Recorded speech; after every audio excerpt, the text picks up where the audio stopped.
안녕하세요 여러분, 잘 주무셨습니까? 오늘도 새날이 밝았습니다. 하나님의 말씀으로 여러분들과 함께 또 교제할 수 있는 시간이 또 이렇게 찾아와서 참 행복한 것 같습니다. 오늘이 총 네 번째 시간인데요. 좀 여러분들께서 저에게 메시지도 주시고 응원해 주셔가지고 또 계속 진행할 수 있는 것 같습니다. 오늘도 마음을 다해 준비했으니까요. 우리 같이 함께 또 이 영상을 통해서 또 하나님의 큰 은혜가 저와 여러분들에게 있기를 바랍니다. 오늘 다 같이 볼 하나님 말씀은 로마서 2장 12절부터 13절까지입니다. 율법을 모르고 범죄한 사람은 율법과 상관없이 망할 것이요 율법을 알고 범죄한 사람은 율법을 따라 심판을 받을 것입니다. 하나님 앞에서는 율법을 듣는 사람이 의로운 사람이 아닙니다. 오직 율법을 실천하는 사람이라야 의롭게 될 것이기 때문입니다. 여러분, 오늘 제가 이 본문을 준비하고 또 말씀을 살피면서 불현듯 옛날에 한 선교사님께서 제가 청년부 수련회를 또 인도하고 또 주최했을 때에 그 선교사님께서 한 이야기가 떠올랐습니다. 2016년 청년부 겨울 수련회에서 그 저녁 강사를 맡은 한 선교사님께서 단도직입적으로 이렇게 말씀하셨습니다. 여러분, 교회 안에 구원받은 사람이 과연 몇 명이나 될까요? 라는 질문을 던지셨던 거예요. 저는 사실 그 질문이 굉장히 충격적이었습니다. 그리고 계속해서 말씀을 이어나가셨거든요. 누가복음 13장 24절에 좁은 문으로 들어가라. 멸망으로 이끄는 문은 넓고 그 길이 널찍하여서 그리로 들어가는 사람이 많다. 여기에 누가 좁은 길을 선택하시겠습니까? 이렇게 청년들에게 질문을 던졌습니다. 저는 그때 제가 섬기는 그 청년들 한 명 한 명 다시 살펴보게 되었는데요. 왜냐하면 사실 저는 그냥 그 아이들이 교회에 나오는 것으로 제가 만족하고 행복해하고 있었던 것이었거든요. 오늘 이 말씀을 듣는 여러분에게 정말 진지하게 제가 질문을 드리고 싶습니다. 사랑하는 여러분, 진정으로 성령으로 여러분 거듭남이 여러분에게 있습니까? 12절 한번 보시겠습니다. 12절에 율법을 모르고 범죄한 사람은 율법과 상관없이 망한다, 그렇게 말하고 있죠. 율법을 알고 범죄한 사람은 율법을 따라 심판을 받는다. 바울이 주장하는 게 뭐냐면 모든 사람이 다 죄인이래요. 율법을 알고 있는 유대인들도 죄인이고 율법을 모르는 이방인들도 죄인이다, 그렇게 설명하고 있는 거예요. 사랑하는 여러분, 오늘 이 영상을 통해서 예배하는 여러분들도 다 죄인이시죠? 근데 제가 한 가지만 더 질문을 드려볼게요. 여러분은 스스로를 생각하기에 얼만큼 큰 죄인이라고 생각하십니까? 여러분, 제가 이 질문을 던졌을 때 이렇게 생각하시는 분들도 있습니다. 죄인됨의 기준을 생각할 때 교회에서 떠오르는 누군가가 갑자기 떠오르셨습니까? 그 사람을 생각해보면 나는 죄인이지만 걔보다는 조금 더 나은 것 같아, 그렇게 생각하십니까? 여러분, 그렇다면 비교 대상에 따라서 나의 죄인됨의 크기가 달라지겠네요? 그렇기 때문에 좀 문제가 생기지 않겠습니까? 그래서 저는 이 절대 기준이 우리 이 신앙인들에게 필요하다고 저는 생각을 하거든요. 그 절대 기준이 과연 누굴까요? 우리는 누구를 기준으로 나의 죄인됨을 평가해야 될까요? 저는 예수님이라고 생각합니다.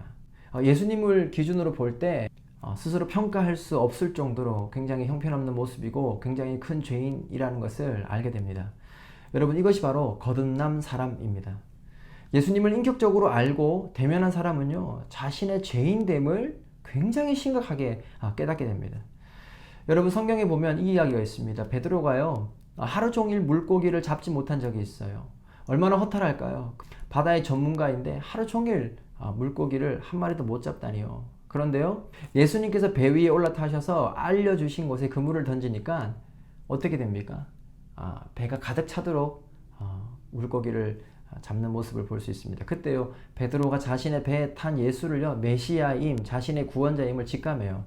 그때 베드로가 한 고백이 뭔지 아십니까? 이거예요. 나는 죄인입니다. 나를 떠나소서.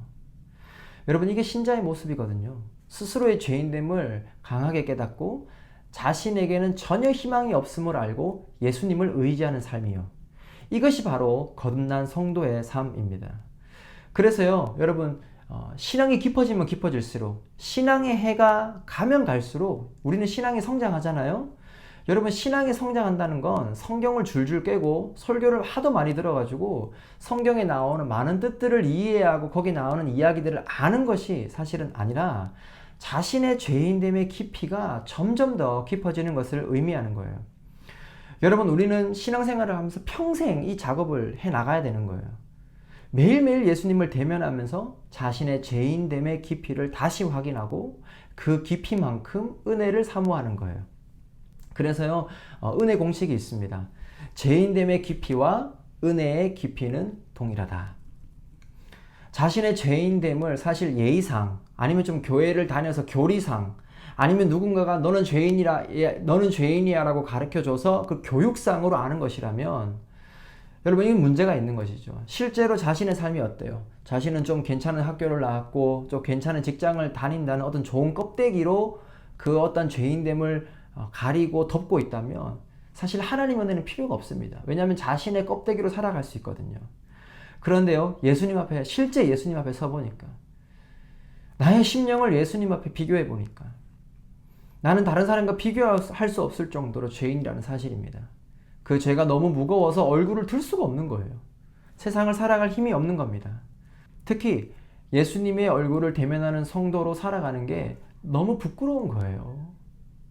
여러분, 그때 우리가 뭘 구합니까? 그때 하나님의 은혜를 구하는 거예요. 주님, 저에게 은혜를 주십시오. 이 새벽에 주님의 은혜가 아니면 살 수가 없습니다. 전적인 당신의 은혜에 힘입어서 오늘을 살아갈 수가 있습니다.